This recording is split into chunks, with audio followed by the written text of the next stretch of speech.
Welcome to the KayaCast podcast, presented by Kaya Push, the cannabis software making people management easy.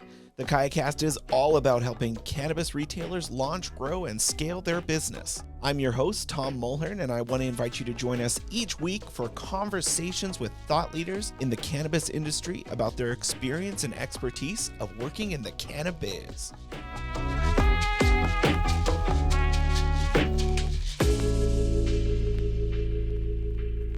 Welcome to the show. Today on the show, I am speaking with Amber Erickson, who's the head of marketing at Seed Technology.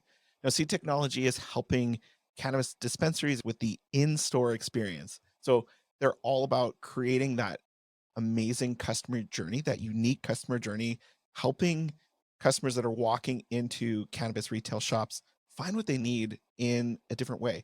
They're partnering with bud tenders in education. They've got all sorts of cool technology, from displays to touchscreen to self-serve kiosks. And my conversation with Amber, as a fellow marketing person, we talked a bit about how to do marketing in such a restricted market. And so I think you're going to enjoy this conversation, and let's dive right into the show.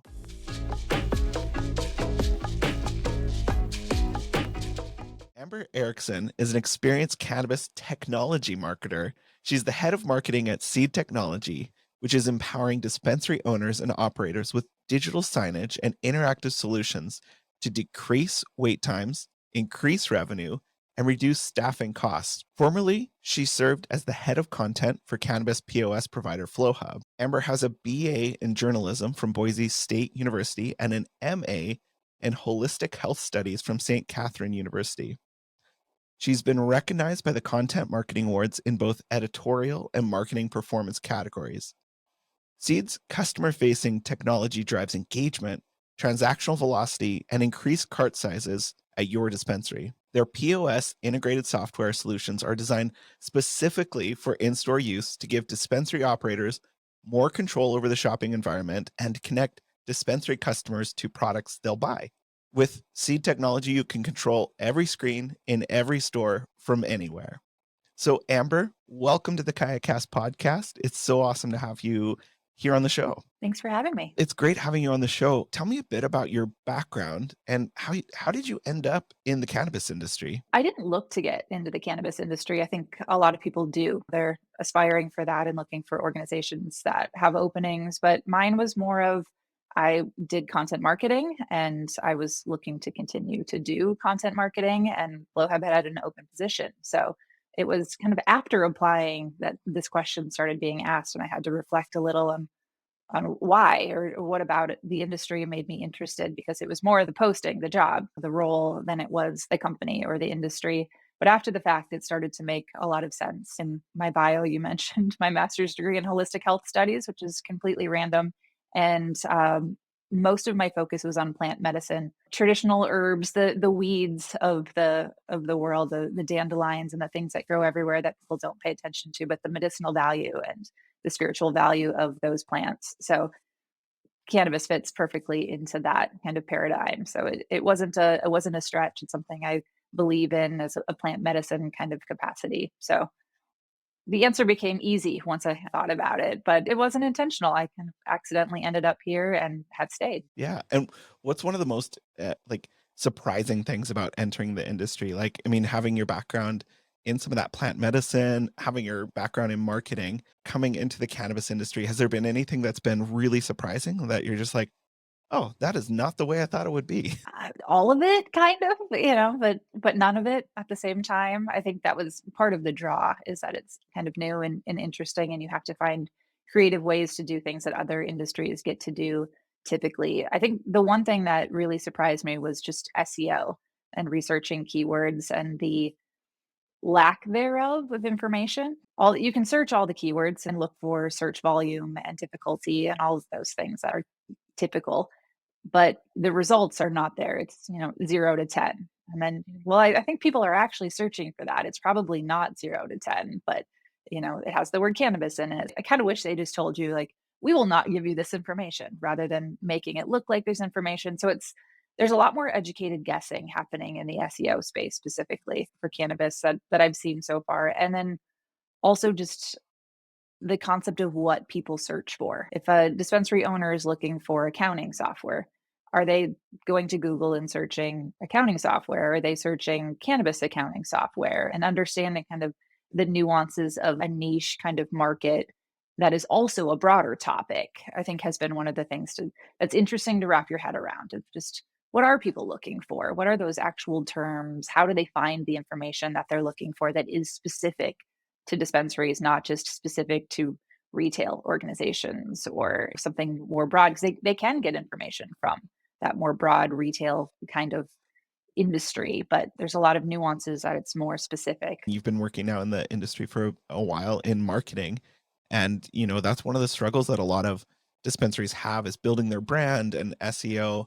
But before we jump into that, I want to know, so you're the head of marketing at Seed Technology. So what does Seed Technology do? Seed is in-store customer facing digital technology, and that's a lot of words, but it's really specific to that in-store experience. So the TV menus on the wall, the promotional graphics, come to our upcoming event, the interactive tablets, and the touchscreen kinds of kiosks. So we kind of categorize our products or what we offer into that TV menu, interactive tablets, self-service as three separate but related kinds of products, but really it is just the in-store, and people can configure those things to be an endless solution of what that looks like in an actual store kind of environment. But we are not website, we're not e-commerce, we're not POS, we're not something that the dispensary employees use. We are that customer facing technology in store.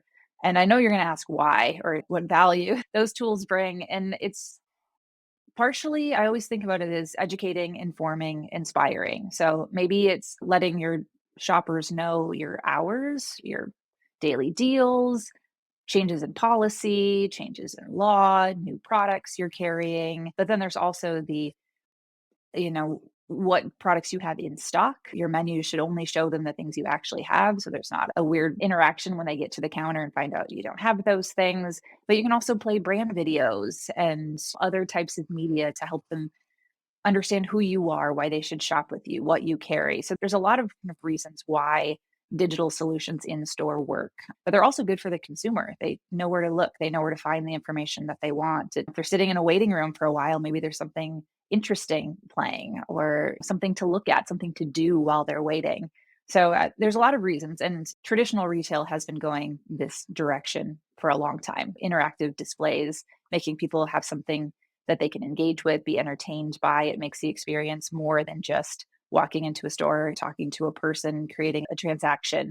Operators now care about the customer experience. What is it like for them? Are they having a good time? Are they getting the products they need and want and desire? And do they leave feeling happy and satisfied and taken care of? So in store technology kind of allows you to create the type of experience you want to create for your shoppers. You have tablets and touchscreen. Tell me a bit about that, like that customer journey of having a tablet in hand, because I know being able to see what the product's about and add stuff to the cart, or how does that work? I guess I'm kind of just guessing at how it works. Talk to that because that's something new I haven't seen before. The self-service kiosk concept is relatively new for us as an industry, not so much in other industries, of course. But the way Seed works is it's not just an option of ordering. There's also an opportunity for customers or shoppers to do a consultation quiz. I'm looking for relaxation. I'm going to go to bed or go to a concert or whatever. Kind of go through a series of steps to understand, and then they can find which products would most align with what they're looking for. If it's sleep and relaxation, maybe they're going to get something with higher CBD or a CBN component, maybe an edible or a pre-roll. And so there's an opportunity for them to understand what products that you carry that could support what they're looking to get out of their cannabis experience. So that's one kind of component. Or if they know exactly what they want, they can step right up, navigate around, find the product they're looking for, add it to their cart. And one thing that's unique about the way Seed does self service is we feel strongly in the Amazon effect of the related products component. So as you add a product to your cart, let's say it's a cartridge, you then will see related products. So it could be related based on effect, it could be related based on product type, it could be related meaning that specific dispensary wants to promote a certain thing, and that can show as one of your options. But having that you may also like and being able to just hit a button to add it to your cart is a powerful way to not only upsell, but to introduce people to new products that they maybe didn't know that already fit some sort of criteria of what the product they already have is. Have you seen a growth in revenue for dispensaries with the ones that have these self-service kiosks technology built in compared to the traditional where it's just adding it based on what the bud tender knows? Like, is there a significant growth in that revenue and those basket building opportunities with that self-service? Yeah, we do have one customer in Massachusetts who consistently reports a 26% increase in cart size specific to the shoppers using self-service as an option. So they are one of those stores that has it, it's an option. Customers can go with a bud tender, they can go to self-service. And so those who choose a self-service option do have significantly larger cart sizes. So the recommendation component and the self-service as a way to explore on your own does have that proven impact on the cart size. Are there other benefits of having that digital experience in the cannabis buyer's journey? You talked about educating customers and cart building, but what are some of those other benefits of having that digital experience? I think from the customer's perspective, having the option is nice. Some people won't want self-service and others do. So having the ability for consumers to have different ways to engage with their favorite stores, I think is an important way just to meet modern consumers where they are. We're used to having that technology. At the grocery store, I can decide, do I want to wait for the 10 items or less line, or do I have a cart full and I don't really want to scan all this myself because it's annoying? Or am I in a hurry? Do I not want to talk to anybody that day? There's a lot of reasons why people would choose to interact with somebody or not. And so I think having self-service as an option is an important way to just meet consumers where they are within that specific four walls of the brick and mortar. But I think the other kind of reasons or benefits from an operator perspective is just throughput as well. So some people put self-service kiosks or stations or whatever you want to call them, touchscreen devices in the actual bud room. For states that do have a separate waiting room is what I'll talk about here. Some don't, so this is not as applicable, but you can have it in the bud room where somebody enters with a bud tender and has that option. And maybe the bud tender's with them. It depends on the store flow and the operator values and perspective of what that looks like. But sometimes they're in the waiting room. So if it's stores that run a longer wait, they're in busy areas, new markets, if you have an option in the waiting room, the customer comes in, they check in with the front desk receptionist, ID is verified and all of that. They're normally told to go sit and wait. And there's probably nothing going on. They're just sitting, waiting, probably feeling kind of awkward if it's a newer experience. But if the receptionist could say, you can have a seat and wait for a bud tender, or you can step over here and browse our menu and even add things to the cart if you'd like. So again, it's an option, it's something to do.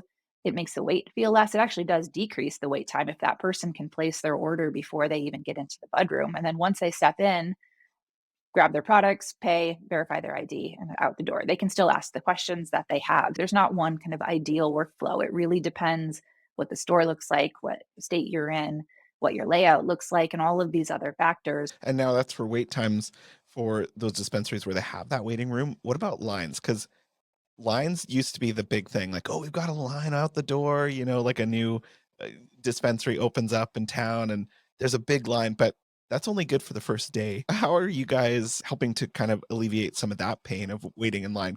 Do you have the technology there also solving that issue? I think the line component is similar to the waiting room wait component. Maybe it's just the additional people outside. And yeah, on opening day, it's great to have the media take a picture of a line around the block. But if that persists, those customers probably won't return. Maybe they will. Maybe there's something really interesting about you. You're doing something really special. There's an event or whatever. But generally, if I see a line like that, if most people see lines like that, they're not going to wait. I don't want to wait 2 hours to get a product. It's just not going to happen. So I think that's where being able to use technology, but also staff appropriately. So we'll sidebar into another kind of related thought here, but keeping the wait times low. And we hear customers say, "Oh, well, I have a 10-minute average wait time. I'm happy with that." And I'm always like, "That's a long time."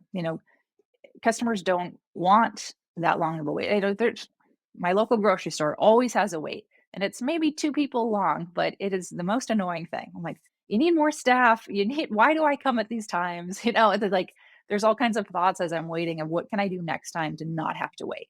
It's again giving customers the option. Do you want to get in and out, or do you want to engage with staff and take the time to ask questions and learn and explore? And those who don't want to wait, don't make them wait. Let them get in and out, and they're going to be happy.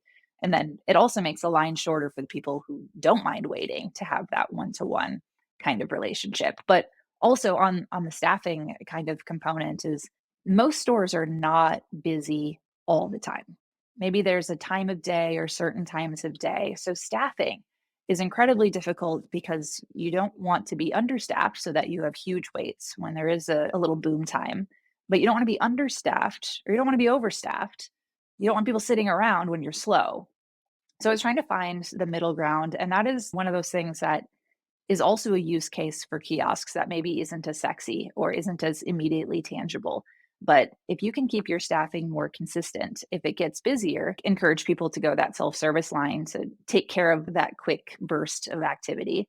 And then you're not having an extra staff person because it's technology sitting there, serves as a pseudo bud tender. And so I think there's something to that too, of being able to keep that staffing costs not even low, but appropriate to what your actual up and down of customers is. And that's one of the solutions that we've worked on because Kaya Push, the company we work for, is a HR solution, all in one tech stack that really is able to analyze your staffing and when do you need people there, when do you not, like when are your slow times, and you can dial into that data and then you can make adjustments accordingly if you have a kiosk like what you guys offer. I think really technology can just, there's so many things out there that can make your business so much more effective, and it's just, you know, crawling through the weeds to find the things that's going to work right for your situation and for your team and your level of comfort with technology, because there's probably some people that would maybe not feel comfortable having technology kind of running things, but we found that it's helped people really optimize their staffing issues and get the people there when they need to be there. Staffing right now is really hard. Like we have one customer, it's a single store operator. They chose to do away with bud tenders entirely. So the only way to order is to walk up and it's just a row of larger ELO touchscreen units. And that's how you order. So they instead put more, they need fulfillers because it's not, this isn't a vending machine, nor will it be. So they focus their staffing on the fulfillment, the inventory specialists, a little bit more between front and back of house, I guess you would call it. So there, that true frontline staff is not there. They couldn't find people. They couldn't find good people who stayed, but they chose that technology was a more consistent and stable experience and that they could more effectively find the fulfillers and the inventory specialists in their store. And that's how they chose to do things. And maybe some people don't shop there because they don't like that experience and others do, but that's an option. And we're not saying that kiosks should necessarily replace your staff. This is a rare occurrence, but it is a way to kind of optimize. And, maybe instead of having 5 bud tenders on for 8-hour shifts, 2 a day, maybe it's 4 in a kiosk and you're still saving on staffing and not impacting your customer's experience. But it's just a way to reallocate where those expenses go and where you can actually, you know, impact things. And to your point, finding the right solutions and technology that work for what you're trying to do, what you're comfortable with, what kind of vibe or experience you want to create in your store. Some people want a no technology kind of experience, and that's totally fine. Some markets are a little bit more traditional, I guess. Maybe they use paper menus and they don't have TV menus. Maybe they have TV menus but have no interest in self-service or more interactive kinds of technology. And that's the interesting place the industry is at right now too, is that there's kind of a polarized divide of people's comfort level. But then new markets come online and they come right to us for self-service. They're not even open yet. They're not even sure what their market's going to be like. And they're like, we need self-service. So it's an interesting thing to watch the evolution of the new markets too, and where their heads are at around technology. It's completely different than the legacy market. And I've talked to retailers in kind of rural locations or areas that it's just hard to find those good people. And so they have a high turnover rate. They have a lot of trouble finding bud tenders who are going to work well with people. Like, it's having that flexibility to create that journey for each customer, like you said, that's so unique, because there's no ideal customer journey for a dispensary from the moment a customer walks in? Because everyone has different needs.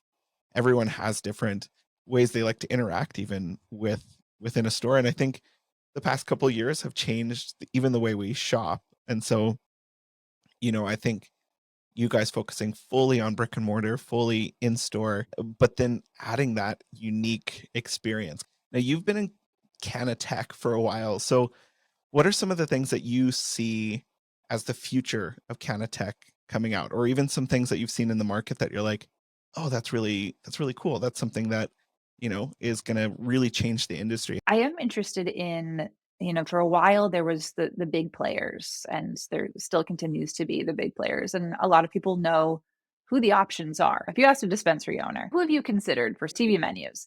And they'll probably list off the most popular 2 or 3 or 5. But then there's others, and I think that's the thing where we're starting to see the others start to appear, or the Canatech brands that are more nuanced or do a specific kind of thing. It seems like we're getting to the place where other industries are, where now you can find the small solution to solve a specific challenge, where before it was like e-commerce, POS, but now we're seeing the really specific of cart abandonment, marketing solutions for cannabis dispensaries. And so I think these like really specific use case kinds of tools are starting to appear, and I'm seeing more and more of those growing and interacting. And then just the challengers to the larger companies, the slew of e-commerce players coming on the field and starting to see them gain traction. And it's easy with people like that. You'll never compete. The competitors to Salesforce, they're like, you'll never compete. But there's space, there's space for everybody. Not everybody wants Salesforce or HubSpot. Sometimes you want that smaller option that does more of the specific thing that you want to do, or the new one that just came on the scene, knowing and learning from the big players and doing something a little bit differently, or finding a new way to adapt to it. So I think that's kind of where we're at in Canatac, is the diversification of technology. Okay, we're gonna pivot here a little bit because we're both huge marketing nerds. You're the head of marketing. I'm in demand gen marketing here at Kaya Push. So, what are some creative marketing tips you could give to dispensaries? Because I know, as we mentioned earlier, like marketing is hard in cannabis. Like we've had so many ads taken off of all these different social media platforms, Google. We've even had subreddit channels canceled that we tried making for this podcast. So, what are some creative marketing tips that you've seen for dispensaries? One of our customers in Michigan, Jars, I think they're 15 locations. When I spoke to their retail marketing manager, she kind of gave an interesting use case. And this customer story is on the Seed website, by the way. So they use in store digital as an advertising channel. So I think that is one place where dispensary marketers might be thinking external. How do I get the word out? Which you absolutely have to do, because you have to attract new customers all the time. That's important. But there's also the retention component. And how can I make sure the experience is great so that these customers that I've already spent the money or the time or the whatever to attract want to keep coming back? And so Katie from Jar said, our Instagram channel shows us as a brand, as a way of life, as a I can see myself in them, because it's young and it's modern, and they're at, electronic festivals, and, they're skateboarding, and it's crop tops, and it's like a really young, vibrant, alive, diverse kind of representation. And there's nothing about their stores or their products. It's all this like way of life. It's lifestyle kind of account. And they probably still have things, that are flagged and deleted, by the way. But and so they create this experience through their outbound kinds of channels, social and text and all of that. But they have limitations. But then if they can attract people in store, they use their screens as a way to continue that conversation. So they're seeing the same types of individuals, the same types of graphics, and everything's created in house. So it's a really consistent experience for their branding. It just feels, like, oh, I thought I could see myself here, and now I'm in this store. I'm seeing these graphics, and I'm talking to the team, and I'm seeing the black and white aesthetic, and I like it here. It feels good here. This is a good experience. There's a lot of products and all of that. So they're using the normal external kinds of channels of marketing to draw people into the store. And then they're really leaning into that in-store experience using video and GIFs and graphics to showcase and continue and create consistency around what their brand is, who they are, and who you are as a customer that fits their ideal kind of target profile. That's so interesting, like building that culture. Because on Instagram or TikTok or any of these channels, you can build a culture, a brand, a look, an ethos without actually putting the plant out there that's going to get taken off, or saying the word dispensary or whatever cannabis that's going to get taken off. And then when they come into the store, that it has to match that. And I think that is a really good tip for those dispensary owners as they're thinking through their marketing strategy and building their brand. Like, what you're doing externally has to reflect what you're doing internally. If you have like a woodsy sort of feel in the store, then you can have plants on your Instagram or whatever, and have that external without putting stuff out there that's going to get taken down. Thinking of your in-store space as advertising, for lack of a better word. Like, yes, maybe there's posters or paper signage or table tents or things that you can do that are kind of typical retail ways to give messages to customers in store. But there's also this channel up on the wall. If they're sitting in the waiting room watching, show them that new hot product that they might be there for. Show them what special you have today, and put in a video that matches what they maybe saw on your Instagram or TikTok, and kind of create that consistent experience and use it as a way to promote brands. There's a whole thing at, Jars again. Katie's a great example. They're doing really interesting things, and they use their TVs to show custom graphics of media of the partner brand they're promoting that month. So maybe it's Kiva gummies, and that's what's shown. And customers are like, "Oh, well, those look interesting." But they can point to the TV and start a conversation around that media, and you can sell that space. Maybe Kiva's going to throw down some cash because they're getting impressions and views, especially if you can have a way, to prove that it was shown and that there was so many traffic was coming through the stores. There has to be that kind of give take. But beyond just advertising your own brand in store, you can use it as a channel to advertise other brands and use it as a way to drive revenue, influence behavior, and actually maybe counteract the cost of the technology in the first place by including those partners. Does your technology actually have the capability to do that? To put ads up there and to track some of the analytics of, if you put that Kiva gummy ad up there, you can track in the POS, hey, we had a huge upswing in sales for pineapple gummies or whatever it is. Is your technology able to measure that and track that? We have customers who, this is one of the first things we'll talk to with new customers of what are your goals? Like, we're not that signage provider who's just like, yeah, put your menu up, call it a day. Call us if there's any issues. We're in there saying, what are you trying to achieve with this? Is it transactional velocity? Is it sales of certain products? And so we have a lot of customers who say, I really want to increase the amount of sales I have on this one product or this brand of products. And we say, okay, let's talk about that. How you can feature them on your menu. You can use custom graphics to show it. And we have had people, even just in the course of a week, measure the week with no promotion, the week of promotion, and having huge increases of sales of that specific product. So it is that you see it, you ask for it kind of thing is kind of proven. And I think one of them in Montana had a 4,300% increase in sales week over week just by promoting a product. And they didn't really do anything. I think for this case, it was just a graphic that showed the product and said now available or whatever that specific thing said, and just showing that on their screens and having it play through their kind of rotation of images and menus and whatever they have playing on that specific channel or playlist. It's a really easy thing to do to promote brands and easy to track one week to the next. What sales did you actually have? Did it make an impact?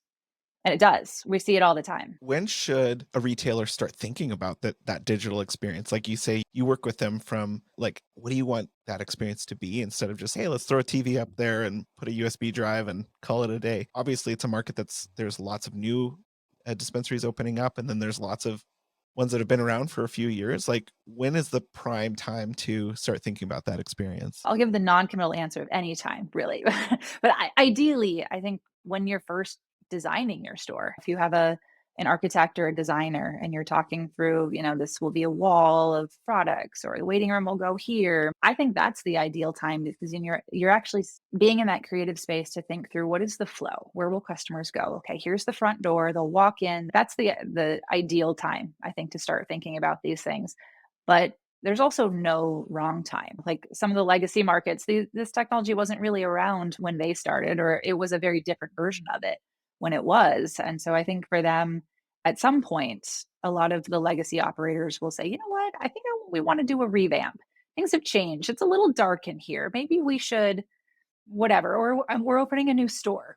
We're thinking about doing a little bit of a different design in our new store. We're rebranding, and we're seeing that all the time. Or there's consolidation everywhere, and then they decide, does that get retrofitted into this other brand? Does it stay as it is? So there's really any time you can add them. I think the barrier is more of what space do you have currently to work with. If it's a tiny store, you maybe don't have that many options. Maybe it's one TV or one self-service, or maybe there's a lot of space, but does like electricity run there? Can you put a TV on a wall? Is it a stable wall? There's all these other things that in the retrofit I think you'd have to consider, but there's no real wrong time. And I think we see people regularly who say, you know what, I've been doing paper menus, but it's just really time consuming. It's really expensive at the end of the day. If you're printing those menus and cross-checking your inventory every day, how long is that taking your staff every single day? And they're still wrong immediately. Human error is a real thing.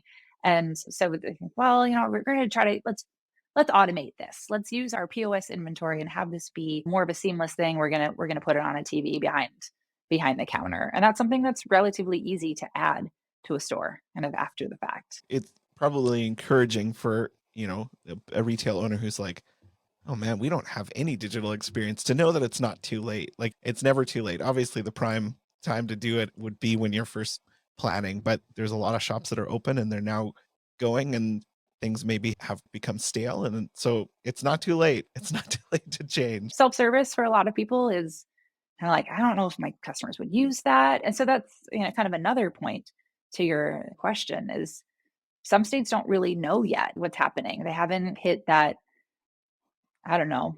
I don't want to call it a plateau, but there's like the early spike in some states. It's just a lot of activity. And so you don't really know, would my customers use it? Would this work in my store? And so I think sometimes you might start out with it and find that things didn't really go the way you thought they were going to. Maybe the flow didn't end up being what you thought it was going to be. You were busier or slower or whatever those differences look like. So I think there's always a point and an opportunity or and a need to reflect and make changes as appropriate. And not even just in the way your store looks and performs and feels, but in your technology too. Like these are things that we should just be reviewing all the time, saying, does this still serve me? Does this still work for me? Should I look for other solutions? What's new? Things come online all the time. And I think it's really common as humans, we often don't like to change. And I think the barrier of change is probably what you guys see a lot of too, of like, well, I don't really like what I have, but we all know how to use it. We're kind of used to it. It's fine. Like I know it's hard, but as the tech scene especially grows and changes and we know what customers need to actually be successful and are building out those solutions to work for them. Like think about considering your tech stack and what you should add, what you should delete, what you should change, what you should completely, burn down and start fresh with. It's a good habit to get into. So, Amber, how can people find out more about the work you're doing at Seed, or do you have any exciting new things coming up that you're going to unveil soon? How can people engage with what you guys are doing? The engagement question is easy. Getseed.io is our website. And being a content person at heart, that's where things are focusing is being able to have resources and tools and tips in written form and video form to help dispensaries. You've got a great blog section on there, and we didn't even get into how your technology is impacting consumption lounges, but you just wrote a blog about that. There's a lot of news and buzz around consumption lounges and opportunity growing in more states. So that is an area where our technology is being used currently. And so being able to do more there and tell that story more in the future is something that I'm focused on as well. Because it's so interesting to take the tablet kind of component or the kiosk component. That's our one of our customers, the artistry. They have a lounge and customers are seated and they have a tablet on the table where they can browse the menu and place their own order, and it goes to the back with the table number and you're served like a restaurant kind of component. And the menu is curated based on the products and consumption types that are super appropriate to a consumption lounge. And so that like where our technology is being used in that way. And it's so interesting that I started by saying there's the TV kind of component and like the handheld or the tablet kind of component, and then the larger kiosk touch screen kind of components. And those kind of seem like we're talking about hardware, but it's really the tools that can fit on the hardware, but you can use them in so many different ways. And the consumption lounge application is actually a really interesting um, way to use a tool that kind of wasn't designed to be used that way, but it's perfectly applicable. And I'm kind of excited to see how that continues to change as the industry changes. And the question about what's new is there's always new things coming. And what I like about the way we're approaching it is it's less brand new. It's less, let's add this completely random thing, and more of how can we make this thing better. So we're currently working on enhancements to the back end seed manager. It's called. It's that place where customers log in and upload their own media, create their own menus, decide which TVs play which city, manage all your screens from anywhere. That's the seed manager component of it. So we're working on updates there just to make it more easy to use and modern and give them more opportunity for different templates, a different way for media to show. So some of the new menu designs are part of that. And that's a little less of a big new product, but more of just an enhancement. And same thing with working on the self-service technology to make sure it's really serving and meeting the needs of our customers and our customers' customers, the actual end user. And then that kind of brand component too, of being able to make it super easy for our dispensary customers to decide what they display and when and how it works and make it work on behalf of them as well. Lots of things coming, but a lot of just more of the same, but better, doing it better. And one more thing while we're talking about it is we're currently doing some research on how consumers feel about the in store shopping experience. And that survey is open. The idea is just to understand how consumers feel about their in store shopping experience. What do they like about it? What do they not like about it? How did they pay? What were their preferences? How do they consume information? Do they want to talk to the bud tender? What advice do they have for dispensary operators? So the intention is just to understand how they feel about the current state and then be able to take that knowledge and information and apply it to what are we not thinking? What are consumers asking for that we're not really giving them as an industry? The actual survey for consumers is open now. And then towards the end of the year, we'll have some research and data around that. So I think that'll be a really an interesting exercise. And I'm really excited to kind of see where that goes and what information we can capture from it. The survey lives at getseed.io /cannabis-consumer-survey.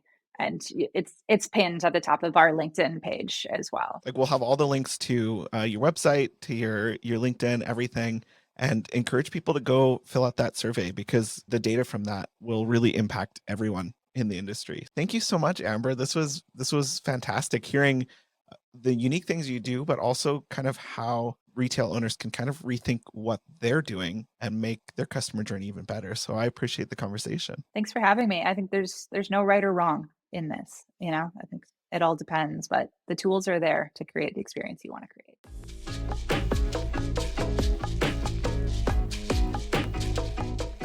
Again, I want to thank Amber from Seed Technology. We had such a great conversation, and it's always fun to geek out with a fellow marketing nerd.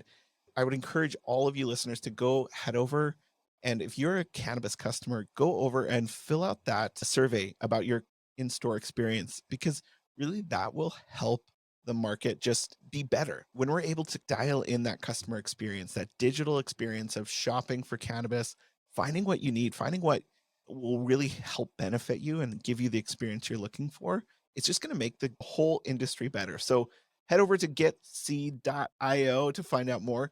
Also, while you're on your computer, go head over to kayacast.fm.